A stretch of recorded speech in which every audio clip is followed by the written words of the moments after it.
In today's video, I'm going to teach you how to record Treadmill in Strava app. If you like keeping your indoor runs organized alongside your outdoor activities, recording them in Strava is a quick, reliable way to track time, distance, and effort in one place.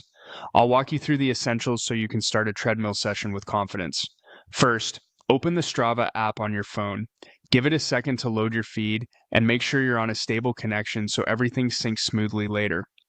If you're new to the app, don't worry. This process is the same whether you've recorded before or not.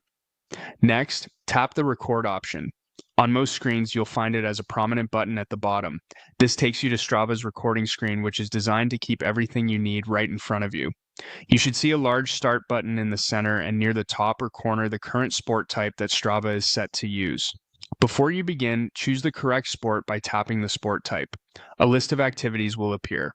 For a treadmill session, select Run or Treadmill depending on how it's labeled in your version of the app.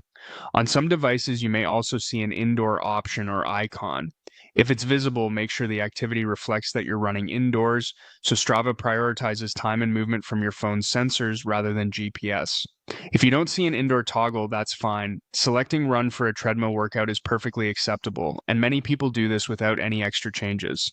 If you use accessories like a foot pod or a compatible watch, Strava can often read those signals to improve pace and distance indoors, but they're not required. Your phone alone can handle the basics.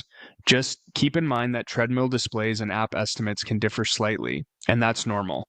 Now you're ready. Step onto the treadmill, get comfortable with the belt speed, and when you're set to begin, tap the start button to start the record. You'll see the timer begin and your activity will start logging.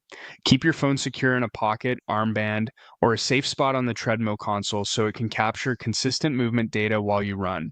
That's all there is to it. Open Strava, go to record, choose the appropriate sport for your treadmill run, and press start. You're now tracking your indoor session right in the app. Enjoy your workout and have a great run.